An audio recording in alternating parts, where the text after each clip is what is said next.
l'OIDH initie des rencontres hebdomadaires à son siège Abidjan Cocody pour lutter contre la désinformation politique. C'est la troisième du genre organisée par l'OID qui a pour thème « Lutte contre la désinformation dans les processus politiques et électoraux, quelle réponse des partis politiques ?» Ce 17 février 2022 Riviera-Palmeraie.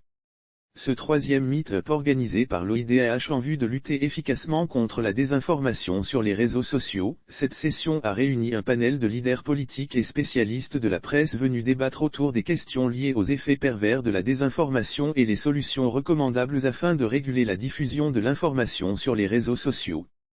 La sensibilisation des populations sur l'impact de la désinformation. La sensibilisation des populations sur l'impact de la désinformation sur les réseaux sociaux, en lien avec le processus politique en Côte d'Ivoire, tel est l'objectif de l'Observatoire ivoirien des droits de l'homme, OIDH. Depuis un certain moment, l'OID tient chaque semaine une rencontre avec des leaders d'opinion à son siège à la Riviera-Palmeraie.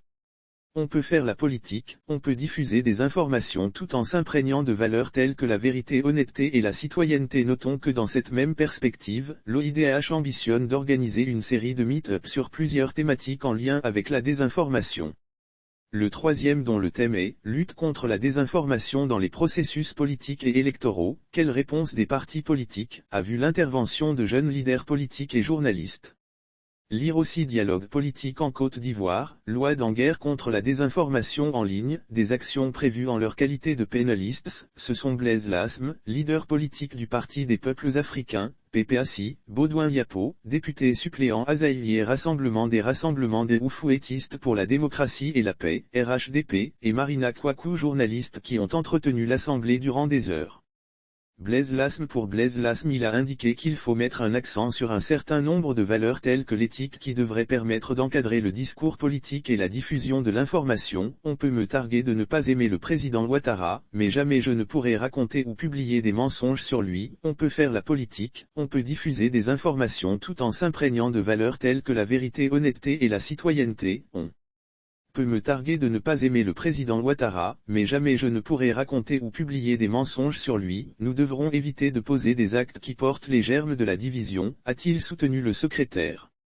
Lire aussi Côte d'Ivoire. L'OIDH lutte contre la désinformation politique en impliquant la jeunesse. Quant à Marina Kouakou, journaliste d'investigation, a exhorté les partis politiques à plutôt renforcer leur équipe de communication et un renforcement de capacité pour le fact-checking. Également faire plusieurs publications officielles, cela permettra d'éviter les intox. Par ailleurs, il faut rappeler que pour cette troisième session visant une vingtaine de jeunes issus des organisations de la société civile et des partis politiques, les résultats attendus étaient, lire aussi comment l'UE lutte contre la désinformation en ligne, la réalisation d'une analyse de l'impact de la désinformation sur les processus politiques et électoraux ainsi que la proposition de mesures d'atténuation pour limiter la propagation des fake news dans le débat public.